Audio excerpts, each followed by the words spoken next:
The Syrian slash Turkish earthquake is absolutely heartbreaking, guys, and especially for Syria. It's a country that has been going through a civil war for over a decade, and it's amazing that this Syrian civil war has been going on for over 10 years. That is so surreal. It is so surreal, guys, that the Syrian civil war has been going on for over 10 years. I remember writing about the Syrian civil war when it first happened, when it first began happening. I remember writing about this back in 2011. And Bashar al-Assad, I remember all the propaganda that they were making about Bashar al-Assad, that he was this evil tyrant and he murdered kids and all this stuff. And it really made me think about the Chicken Little ideology. The Chicken Little ideology. Let's talk a little bit about this. This is something that I've been thinking about a lot within this last week. I have been ill, and I ended up getting a really nasty cold last week that basically just forced me to lay in bed all day and made me very, very tired. And I still have heavy fatigue, although it's not as bad as it was when the flu was at its height in my body. But as I was laying in bed sick, I began to think a lot about stability in a society and how certain forces in society try to break the cohesiveness of a society. They try to break the stability of a society by pointing out certain stories that are unfortunate. And these are unfortunate things that happen in pretty much every society, because no society is perfect, because human beings are not perfect.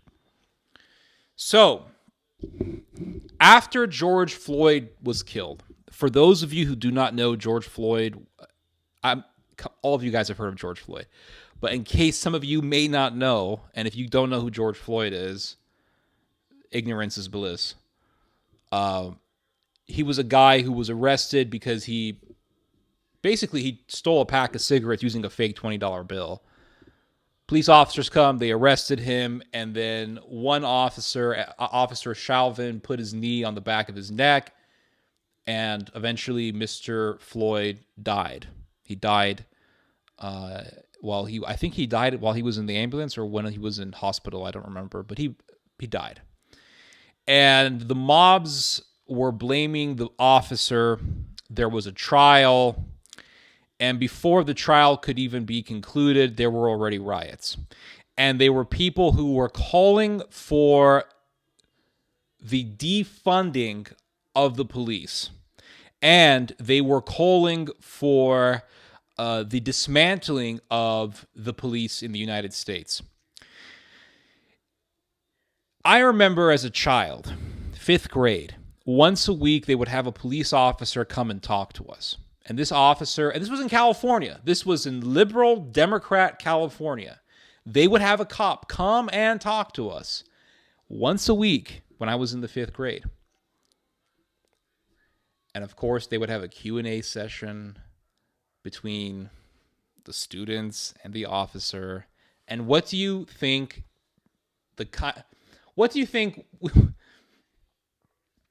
what kind of questions do you think we would ask the officer, right? I remember asking this officer, if somebody breaks into your house, can you shoot them? And this officer looked at us and he said, absolutely.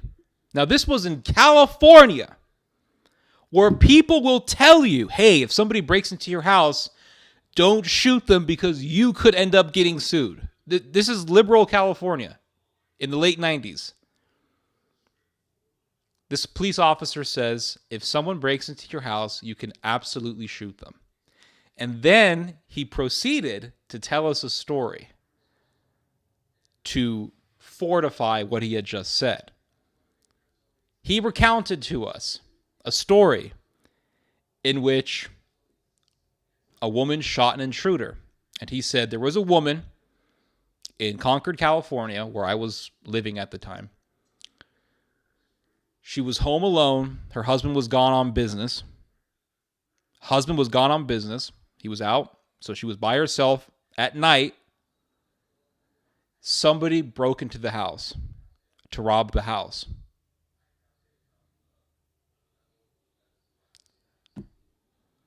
She ran to the closet and she picked up one of those little revolvers, those little 6-shot revolvers. And she shot this guy and killed him. And the officer then told us she was 100% in her right.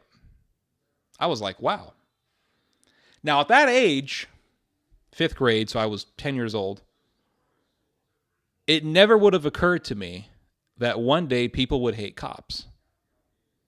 The idea that somebody would hate police officers at that age, it was inconceivable for me. It just didn't exist in my head space. Did not exist in my head.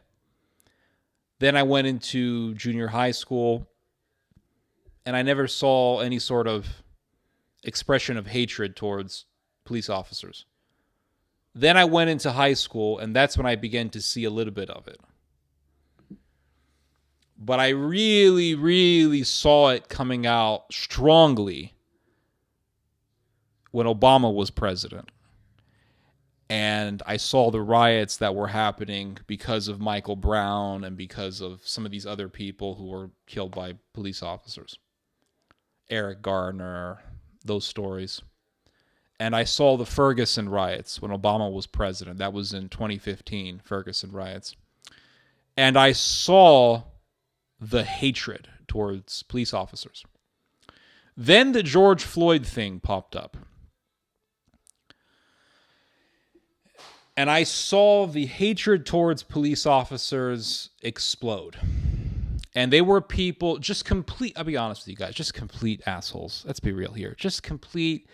Do you know what I'm talking about? There are people in society who just love to pick one thing and they exaggerate it. Or they pick 5 things and they exaggerate those things to the point where they are Chicken Little screaming about the sky falling. Oh, did you hear what this cop did? Oh, did you hear what this police officer said? The sky is falling. The sky is falling. Everything is bad. Everything is so bad. Cops are evil. Defund the police. And then you have that lunatic from Somalia. What's her name? Who's the woman from Somalia?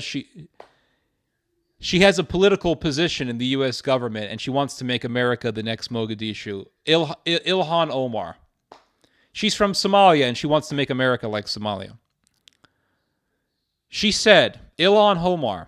Hold on, let me say it like a Middle Easterner. Ilhan Omar. Okay? She said that we need to see the dismantlement of the police force in Michigan. This is what she said. In Michigan, or was it... Let me correct myself. Hold on. Let me just verify what I'm saying here. Is it Michigan or was it Minneapolis? Dismantlement of police. Minneapolis, sorry, not Michigan. She asked for the complete dismantlement of the Minneapolis Police Department. Does she want to make Minneapolis another Mogadishu? Because that's exactly what would happen. That's exactly what would happen if you took out the police force in Minneapolis. Minneapolis is a shithole enough. It's already a shithole. I've been to Minneapolis. I was in Minneapolis back in, what year was it? I think it was in late 2014, 2015, one of those years. I was in St. Paul, Minnesota. So that's not Minneapolis, but still, it's Minnesota. I was in St. Paul, and I saw St. Paul, Minnesota. It's a shithole. It's a dump. It's a dump.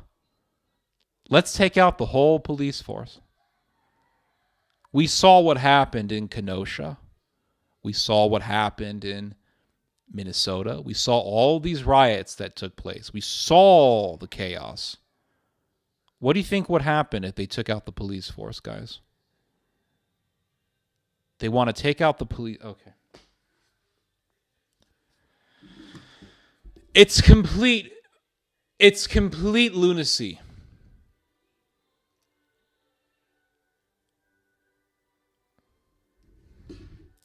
Let me give you guys some facts, okay? Hold on.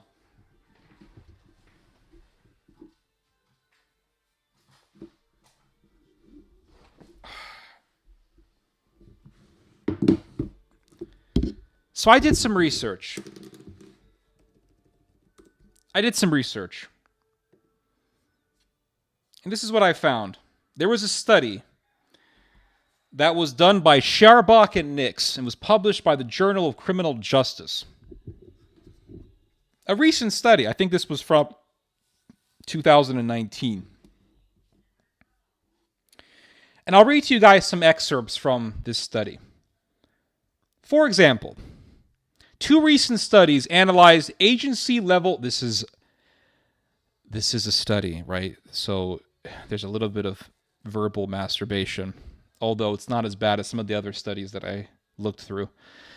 2 recent studies analyzed agency-level data from the Dallas Police Department, where administrative police requires documentation of incidents where officers point their weapons at a citizen, thus enabling researchers to compare all cases where decisions were made to shoot versus not shoot across race. And in America, everything's about race, by the way. Officers were significantly less likely to pull the trigger when pointing their firearms at black citizens. Additionally, citizen race was not significantly associated with decisions to shoot. Oh, who would have thought?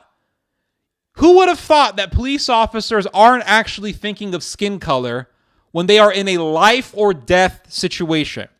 Who would have thought that when a police officer has a gun pointed at him, that he's not even thinking about the race of the person, he's just thinking about saving his own life and possibly the lives of those around him if they are people around him? Who would have thought? Cops shoot and kill white people. Cops shoot and kill black folks. Cops shoot and kill Mexicans, Hispanics. Who would have thought? Because they are criminals who come in different colors. But when a cop is looking at a guy who has a gun pointed at him, he's not sitting there thinking, well, it's the white guy, though I'm not going to shoot him. He's thinking, I need to kill this bastard, or he's going to kill me. It's complete insanity, everybody.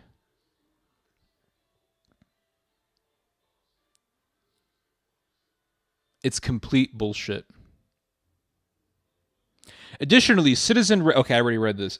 Instead, citizens being armed and officers having been injured were the best predictors of whether officers pulled their triggers. Who would have thought that a person who is armed, who's pointing his gun at the officers, who would have thought that that's a big determining factor for whether or not an officer is going to shoot that guy? Who would have thought? The truth is obvious. The truth is obvious. The truth is in plain, bloody sight. But yet you have these chicken littles wandering around. Police are evil. Cops are evil, everybody. In a separate study, Fryer, 2018, compiled a database of officer-involved shootings in the Houston Police Department. Using a random sample of police interactions in which citizens faced a reasonable risk of being shot,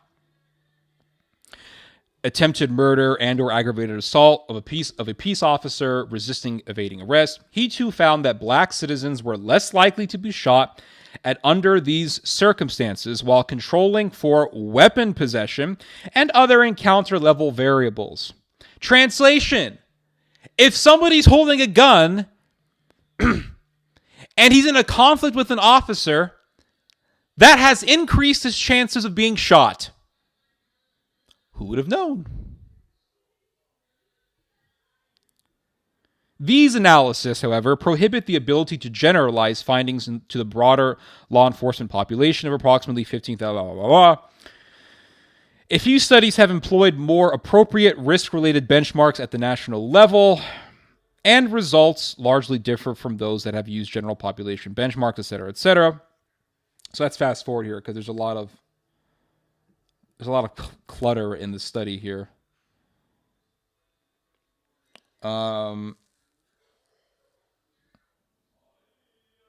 Okay, so here's another fact that the study mentions. Furthermore, national estimates indicate only about 1 in 5 arrests involve the use of some level of force by police, most of which are minor force, e.g., grabs and control holds. Thus, most arrests appear unlikely to constitute a threat level that would require officers to use deadly force. So 1 out of every 5 arrests involves an officer using physical coercion to control a suspect. And for the most part, when physical force is used, it's very minor, right? It involves grabbing and holding a person to control them. Who would have thought that an occupation that entails enforcing the law would actually have certain instances in which an officer has to use force to enforce the law? Who would have thought? This is obvious stuff, everybody. Who would have thought that a job that requires the enforcement of the law will entail a monopoly on violence, because a government needs a monopoly on violence in order to be legitimate, and that would entail the use of force, be it physically holding somebody, grabbing somebody, pinning someone to the ground, handcuffing them, and in extreme cases, shooting them. And most of the time when cops shoot people, most of the time they don't kill people, by the way. A lot of times bullets miss. A lot of times bullets injure someone. Most of the time, cops don't shoot and kill people. But everybody wants to sit there and act, oh my God, cops are they're just out of control. They're just killing people. America has the most armed population on the face of the earth. Who would have thought that police officers having to enforce the law in the most armed society in the world would at times have to inflict force, have to use violence to complete their jobs, to be successful, to accomplish their missions? In the most armed society in the world, we should not be surprised at reading stories about cops killing people. This should not surprise us at all. But for some reason, people are acting surprised.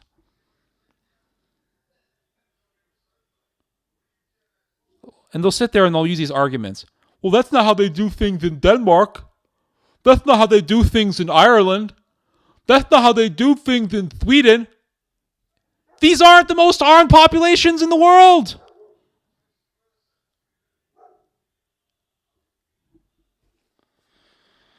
Moving on.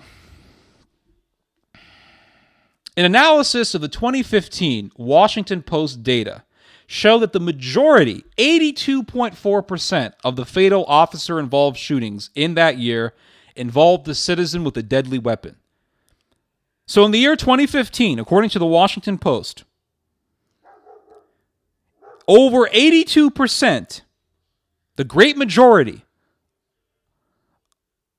of instances in which officers have had to kill people, the person who was shot and killed was armed with a deadly weapon. Then, in another 5.5% of the cases, it involved the person getting shot and killed using a vehicle as a weapon. Additionally, in terms of the levels of threat, 27.7% of citizens killed had fired a gun.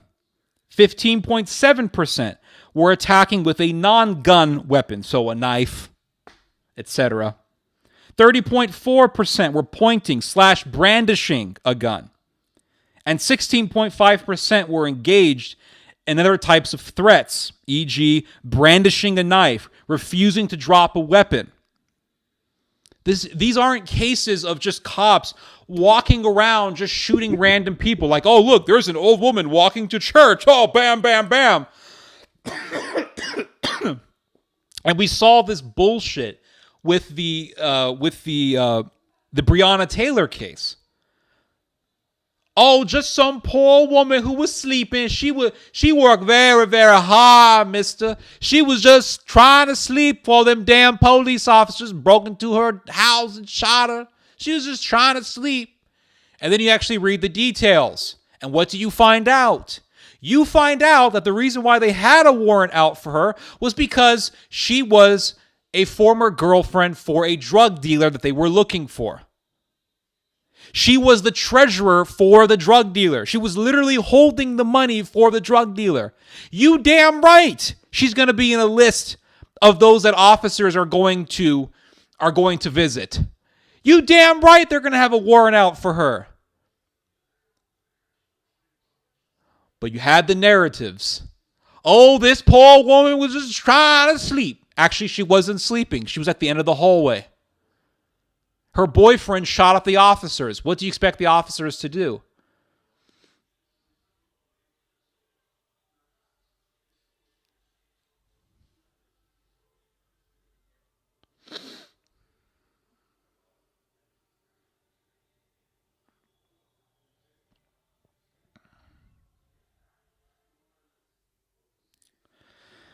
Yeah.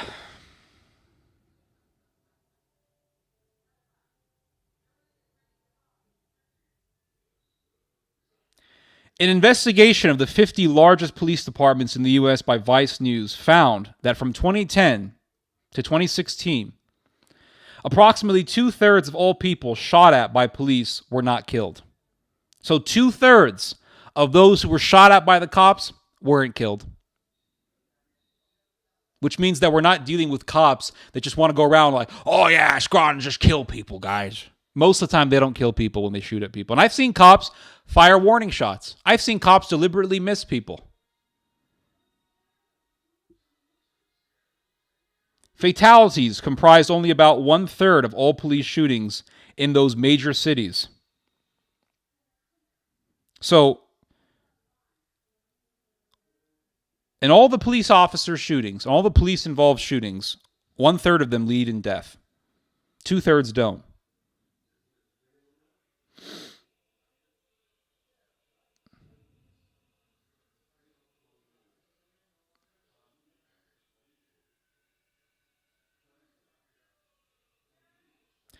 This is consistent with prior research examining police shootings in Philadelphia, Los Angeles, St. Louis, and Chicago, to name just a few, as well as a recent National Police Foundation report that analyzed data gathered from agencies representing the major cities' Chiefs Association.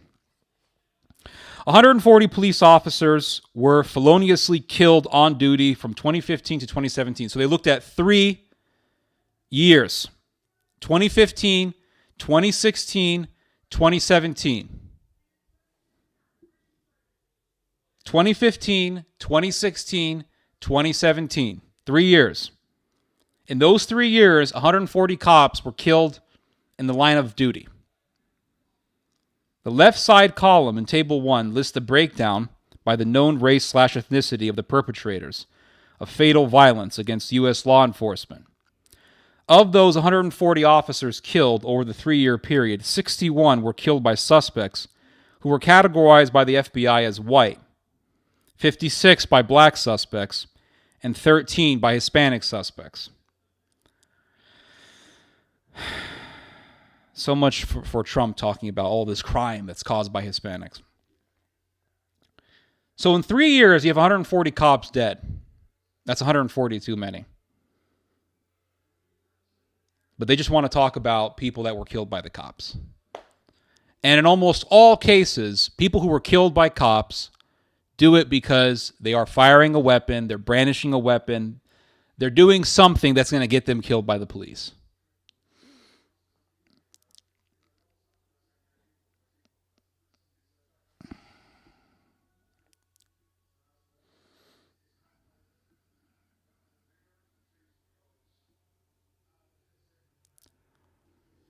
According to the FBI's LEOKA reports, 274 police officers were non-fatally injured by firearms or knives / other cutting instruments.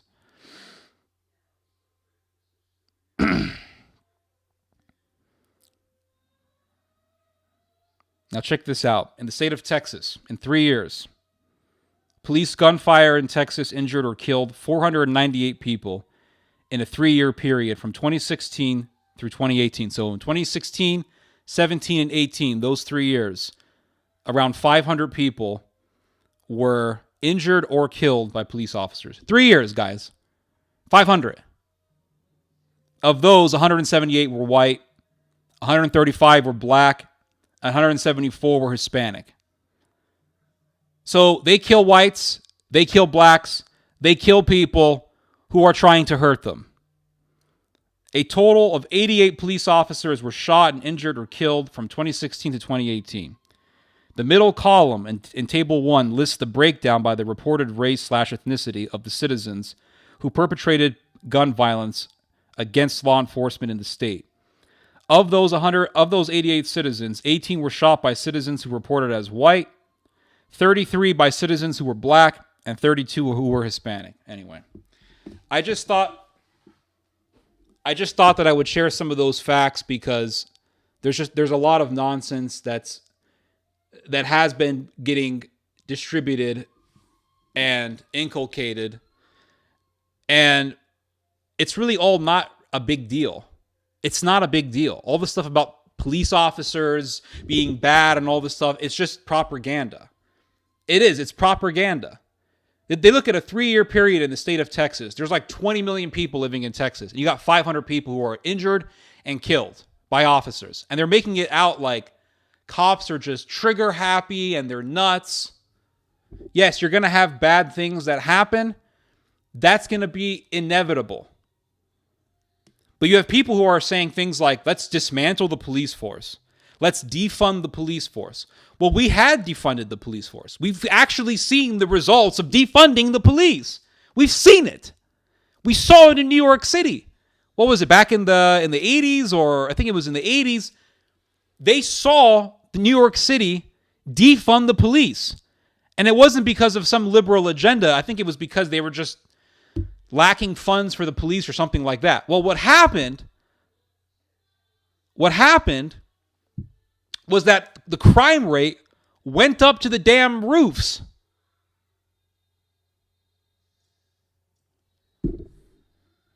So what did they have to do? They had to bring funds back to the police. They had to refund the police. Not defund, they had to refund the police.